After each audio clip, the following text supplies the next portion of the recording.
Welcome to wild mallow. Natural science പാർട്ടിൽ നിന്നും PSC മുൻവർഷങ്ങളിൽ ചോദിച്ചിട്ടുള്ള ഏതാനും ചില ചോദ്യങ്ങളും അവയുടെ അനുബന്ധ വിവരങ്ങളുമാണ് ഈ വീഡിയോ. Let's start. നമ്മുടെ ശരീരത്തിലെ അനൈച്ഛിക പ്രവർത്തനങ്ങളെ നിയന്ത്രിക്കുന്ന മസ്തിഷ്ക ഭാഗം ഏതാണ്? Medulla oblongata. മെഡുല്ല ഒബ്ലാങ്കേറ്റയാണ് നമ്മുടെ ശരീരത്തിലെ അനൈച്ഛിക പ്രവർത്തനങ്ങളെ നിയന്ത്രിക്കുന്ന മസ്തിഷ്ക ഭാഗം. ബുദ്ധി, ചിന്ത, ഭാവന, വിവേചനം, ഓർമ്മ, ബോധം എന്നിവയുമായി ബന്ധപ്പെട്ട തലച്ചോറിന്റെ ഭാഗം. ബുദ്ധി, ചിന്ത, ഭാവന, വിവേചനം, ഓർമ്മ, ബോധം എന്നിവയുമായി ബന്ധപ്പെട്ട തലച്ചോറിന്റെ ഭാഗം ഏതാണ്? സെറിബ്രമാണ്. സെറിബ്രം. ലിറ്റിൽ ബ്രെയിൻ എന്നറിയപ്പെടുന്നതും ശരീരത്തിന്റെ തുലനാവസ്ഥ നിലനിർത്തുന്നതുമായ മസ്തിഷ്ക ഭാഗം. ലിറ്റിൽ ബ്രെയിൻ എന്നറിയപ്പെടുന്നതും ശരീരത്തിന്റെ തുലനാവസ്ഥ നിലനിർത്തുന്നതുമായ മസ്തിഷ്ക ഭാഗം ഏതാണ്? സെറിബെല്ലം. ഐച്ഛിക പ്രവർത്തനങ്ങളെ നിയന്ത്രിക്കുന്ന മസ്തിഷ്ക ഭാഗം. ഐച്ഛിക പ്രവർത്തനങ്ങളെ നിയന്ത്രിക്കുന്ന മസ്തിഷ്ക ഭാഗം ഏതാണ്? സെറിബ്രം. വേദന സംഹാരികൾ പ്രവർത്തിക്കുന്ന തലച്ചോറിന്റെ ഭാഗം. വേദന സംഹാരികൾ പ്രവർത്തിക്കുന്ന തലച്ചോറിന്റെ ഭാഗം തലാമസ്. അടുത്ത ചോദ്യം, ഹൃദയത്തെ ആവരണം ചെയ്ത് കാണപ്പെടുന്ന ഇരട്ട സ്തരം. ഹൃദയത്തെ ആവരണം ചെയ്ത് കാണപ്പെടുന്ന ഇരട്ട സ്തരം ഏതാണ്? പെരികാർഡിയം. തലയോട്ടിയിലെ കട്ടിയുള്ള ചർമ്മം സ്കാൽപ്പ്. തലയോട്ടിയിലെ കട്ടിയുള്ള ചർമ്മം സ്കാൽപ്പ്. ശ്വാസകോശത്തെ ആവരണം ചെയ്തിരിക്കുന്ന ഇരട്ട സ്ഥലം. ശ്വാസകോശത്തെ ആവരണം ചെയ്തിരിക്കുന്ന ഇരട്ട സ്ഥലം ഏതാണ്? പ്ലൂറ.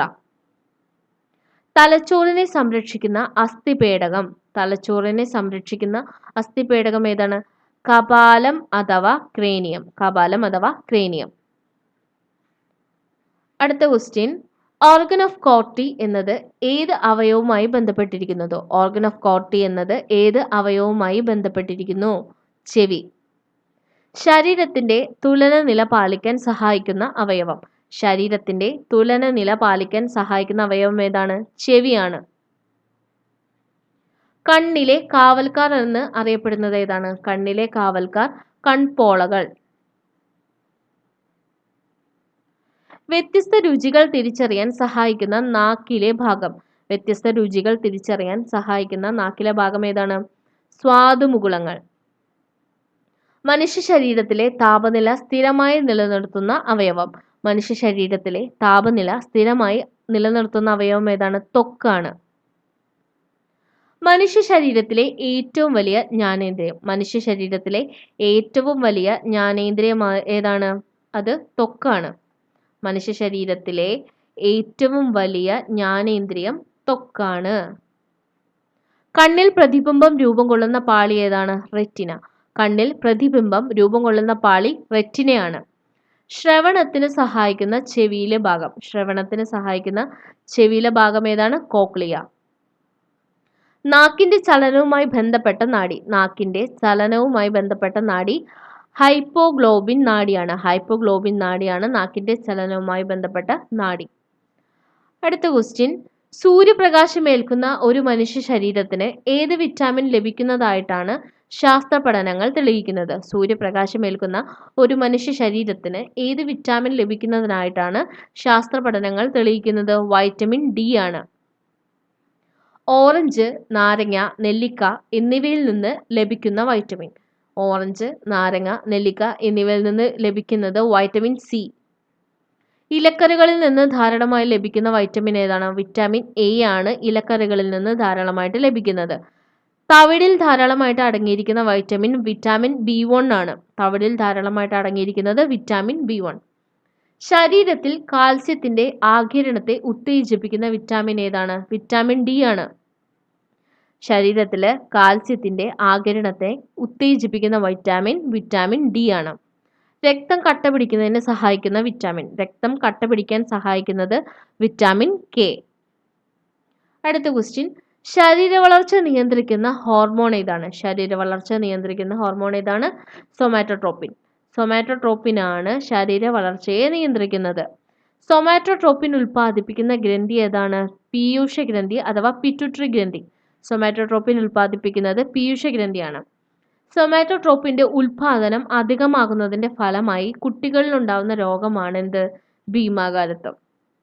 സൊമാറ്റോട്രോപ്പിന്റെ ഉൽപാദനം അധികമാകുന്നതിന്റെ ഫലമായിട്ട് കുട്ടികളിൽ ഉണ്ടാകുന്ന രോഗമാണ് ഭീമാകാരത്വം. സൊമാറ്റോട്രോപ്പിന്റെ ഉൽപാദനം അധികമാകുന്നതിന്റെ ഫലമായിട്ട് മുതിർന്നവരിൽ ഉണ്ടാകുന്ന രോഗമാണ് അക്രോമെഗാലി.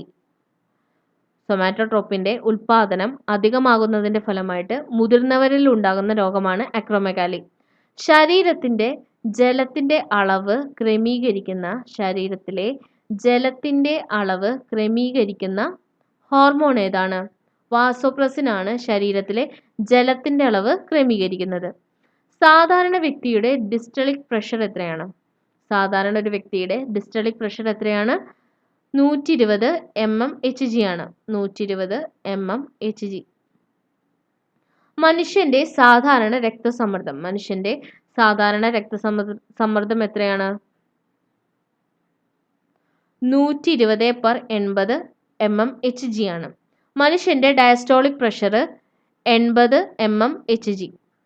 മനുഷ്യന്റെ ഹൃദയസ്പന്ദന നിരക്ക് എത്രയാണ്? ഒരു മിനിറ്റിൽ ഏകദേശം 72 തവണയാണ് മനുഷ്യന്റെ ഹൃദയസ്പന്ദന നിരക്ക്. മനുഷ്യ ശരീരത്തിലെ ഹീമോഗ്ലോബിന്റെ അളവ് പുരുഷന്മാരിൽ എത്രയാണ്? 1.5 mg/100 ml ആണ് പുരുഷന്മാരിൽ മനുഷ്യ ശരീരത്തിലെ ഹീമോഗ്ലോബിന്റെ അളവ്. ഇനി സ്ത്രീകളിലോ 13.5 mg/100 ml ആണ് ഹീമോഗ്ലോബിന്റെ അളവ് സ്ത്രീകളിലുള്ളത്. അടുത്ത ക്വസ്റ്റ്യൻ, പല്ലിൽ കാണുന്ന നിർജീവമായ ഒരു ഭാഗം ഏതാണ്? പല്ലിൽ കാണുന്ന നിർജീവമായ ഒരു ഭാഗമാണ് ഇനാമൽ. പല്ലുകൾ നിർമ്മിച്ചിരിക്കുന്ന പദാർത്ഥം ഏതാണ്? ഡെൻഡെയ്ൻ ആണ്. ഡെൻഡെയ്ൻ ആണ് പല്ലുകൾ നിർമ്മിച്ചിരിക്കുന്ന പദാർത്ഥം. ഡെൻഡെയ്ന് പൊതിഞ്ഞു നിൽക്കുന്നതും മനുഷ്യ ശരീരത്തിലെ ഏറ്റവും കടുപ്പമുള്ളതുമായ പദാർത്ഥം ഏതാണ്? ഇനാമൽ ആണ്. ഡെൻഡെയ്ന് പൊതിഞ്ഞു നിൽക്കുന്നതും മനുഷ്യ ശരീരത്തിലെ ഏറ്റവും കടുപ്പമുള്ളതുമായ പദാർത്ഥം ഇനാമൽ ആണ്. ഡെൻഡെയ്ന്റെ ഉൾഭാഗം എന്താണ്? പൾപ്പ് ക്യാവിറ്റിയാണ്. പൾപ്പ് ക്യാവിറ്റിയാണ് ഡെൻഡെയ്ന്റെ ഉൾഭാഗം. അടുത്ത ക്വസ്റ്റ്യൻ, ശരീരത്തിലെ ഏത് അവയവത്തെയാണ് എക്സിമ ബാധിക്കുന്നത്? ശരീരത്തിലെ ഏതവസ്ഥയാണ് എക്സിമ ബാധിക്കുന്നത്? ത്വക്കിനെയാണ് എക്സിമ ബാധിക്കുന്നത്. മെലനോമ ബാധിക്കുന്നത് ത്വക്കിനെയാണ്. ഗ്ലക്കോമ, തിമിരം, വെള്ളെഴുത്ത് ബാധിക്കുന്നത് കണ്ണിനെയാണ്. ഹെപ്പറ്റൈറ്റിസ് സിറോസിസ് ബാധിക്കുന്നത് കരളിനെയാണ് ബാധിക്കുന്നത്. ഡിഫ്തീരിയ ബാധിക്കുന്നത് എന്തിനെയാണ്? തൊണ്ടേനെയാണ് ഡിഫ്തീരിയ ബാധിക്കുന്നത്. ഡിഫ്തീരിയ ബാധിക്കുന്നത് തൊണ്ടേനെയാണ്. ടൈഫോയിഡ് ബാധിക്കുന്നത് കുടലിനെയാണ്. പയോറിയ ബാധിക്കുന്നത് മോണേനെയാണ്. കുഷ്ഠരോഗം ബാധിക്കുന്നത് എന്തിനെയാണ്? നാഡീവ്യവസ്ഥയെയാണ് ബാധിക്കുന്നത്. മെലനോമ ബാധിക്കുന്നത് ത്വക്ക്. ഗ്ലക്കോമ, തിമിരം, വെള്ളെഴുത്ത് ബാധിക്കുന്നത് കണ്ണ്. ഹെപ്പറ്റൈറ്റിസ് സിറോസിസ് ബാധിക്കുന്നത് എന്തിനെയാണ്? കരളിനെയാണ്. ഡിഫ്തീരിയ ബാധിക്കുന്നത് തൊണ്ടേനെയാണ്. ടൈഫോയിഡ് ബാധിക്കുന്നത് കുടല്. പയോറിയ ബാധിക്കുന്നത് മോണ. കുഷ്ഠരോഗം ബാധിക്കുന്നത് എന്തിനെയാണ്? നാഡീവ്യവസ്ഥ. അടുത്ത ക്വസ്റ്റ്യൻ, ഗോയിറ്റർ എന്ന രോഗം ശരീരത്തിലെ ഏത് ഗ്രന്ഥിയെയാണ് ബാധിക്കുന്നത്? ഗോയിറ്റർ എന്ന രോഗം ശരീരത്തിലെ ഏത് ഗ്രന്ഥിയെയാണ് ബാധിക്കുന്നത്? തൈറോയ്ഡ് ഗ്രന്ഥിയെയാണ് ബാധിക്കുന്നത്. അയഡിന്റെ കുറവ് മൂലം തൈറോയ്ഡ് ഗ്രന്ഥി വീർത്ത് വലുതാവുന്ന അവസ്ഥയാണ് നമ്മൾ സിമ്പിൾ ഗോയിറ്റർ എന്ന് പറയുന്നത്. അയഡിന്റെ കുറവ് മൂലം തൈറോയ്ഡ് ഗ്രന്ഥി വീർത്ത് വലുതാവുന്ന അവസ്ഥയാണ് സിമ്പിൾ ഗോയിറ്റർ. പാരാതോർമോണിന്റെ അഭാവത്തിൽ ഉണ്ടാവുന്ന രോഗമാണ് ടെറ്റനി. പാരാതോർമോണിന്റെ അഭാവത്തിൽ ഉണ്ടാവുന്ന രോഗമാണ് ടെറ്റനി. മനുഷ്യ ശരീരത്തിലുള്ള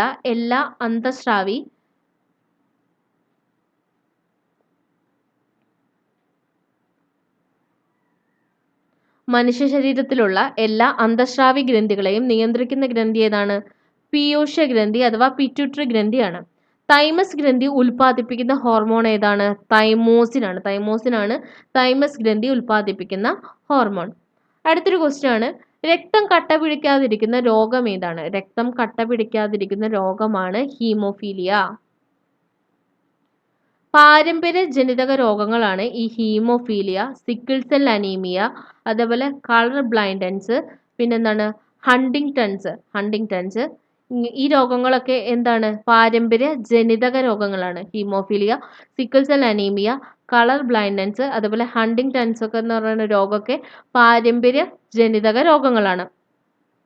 അരുണ രക്താണുക്കളുടെ ആകൃതി അരിവാൾ പോലെയാകുന്നത് മൂലം ശരിയായ രീതിയിലുള്ള ഓക്സിജൻ വാഹക പ്രക്രിയ നടക്കാതെ വരുന്ന രോഗമാണ് എന്ത്? Sickle cell anaemia. കരുണ രക്താണുക്കളുടെ ആകൃതി അരിവാൾ പോലെ ആകുന്നത് മൂലം ശരിയായ രീതിയിലുള്ള ഓക്സിജൻ വാഹക പ്രക്രിയ നടക്കാതെ വരുന്ന രോഗമാണ് സിക്കിൾ സെൽ അനീമിയ. രക്തത്തിൽ ഹീമോഗ്ലോബിന്റെ കുറവ് മൂലമുണ്ടാകുന്ന രോഗമാണ് അനീമിയ അഥവാ വിളർച്ച. രക്തത്തിൽ ഹീമോഗ്ലോബിന്റെ കുറവ് മൂലമുണ്ടാകുന്ന രോഗമാണ് അനീമിയ അഥവാ വിളർച്ച. മദ്യപാനം മൂലമുണ്ടാകുന്ന ഹെപ്പറ്റൈറ്റിസ് എന്താണ്? ടോക്സിക് ഹെപ്പറ്റൈറ്റിസ് ആണ്. മദ്യപാനം മൂലമുണ്ടാകുന്ന ഹെപ്പറ്റൈറ്റിസ് ഏതാണ്? Toxic hepatitis. അടുത്ത ക്വസ്റ്റ്യൻ ആണ്, മനുഷ്യ ശരീരത്തിലെ ഏറ്റവും വലിയ അന്തസ്രാവി ഗ്രന്ഥി ഏതാണ്? മനുഷ്യ ശരീരത്തിലെ ഏറ്റവും വലിയ അന്തസ്രാവി ഗ്രന്ഥി ഏതാണ്? തൈറോയ്ഡ് ഗ്രന്ഥിയാണ്. ഏറ്റവും ചെറിയ അന്തസ്രാവി ഗ്രന്ഥി ഏതാണ്? പീയൂഷ ഗ്രന്ഥി അഥവാ പിറ്റ്യൂട്ടറി ഗ്രന്ഥി. ജൈവ ഘടികാരം എന്നറിയപ്പെടുന്നത് ഏതാണ്? പീനിയൽ ഗ്രന്ഥിയാണ് ജൈവ ഘടികാരം എന്ന് അറിയപ്പെടുന്നത്, പീനിയൽ ഗ്രന്ഥി. വളർച്ചാ ഗ്രന്ഥി അഥവാ നായിക ഗ്രന്ഥി എന്നൊക്കെ അറിയപ്പെടുന്നത് പീയൂഷ ഗ്രന്ഥിയാണ്. യുവത്വ ഹോർമോൺ അഥവാ ജുവനൈൽ ഹോർമോൺ എന്നറിയപ്പെടുന്നത് തൈമോസിൻ. യുവത്വ ഹോർമോൺ അഥവാ ജുവനൈൽ ഹോർമോൺ എന്നറിയപ്പെടുന്നത് തൈമോസിൻ ആണ്. ശൈശവ ഗ്രന്ഥി ഏതാണ്? തൈമസ് ഗ്രന്ഥി. തൈമസ് ഗ്രന്ഥിയാണ് ശൈശവ ഗ്രന്ഥി. അടുത്ത ക്വസ്റ്റ്യൻ, മനുഷ്യന്റെ കണ്ണിലെ ലെൻസിന് പ്രകാശം കടത്തിവിടാനുള്ള കഴിവ് നഷ്ടപ്പെടുന്നത് കൊണ്ടുണ്ടാകുന്ന രോഗം ഏതാണ്? മനുഷ്യന്റെ കണ്ണിലെ ലെൻസിന് പ്രകാശം കടത്തിവിടാനുള്ള കഴിവ് നഷ്ടപ്പെടുന്നത് കൊണ്ടുണ്ടാകുന്ന രോഗമാണ് എന്ത്? തിമിരം.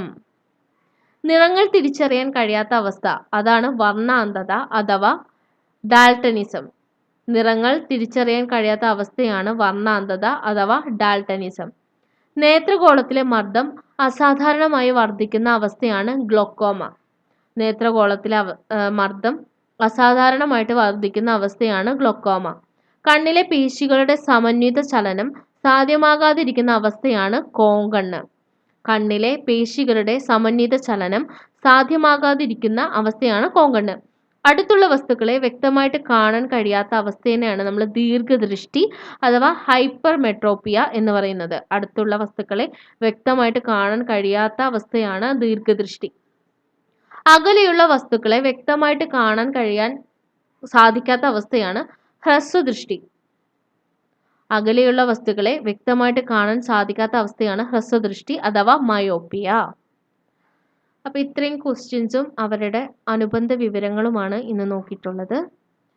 Thanks for watching.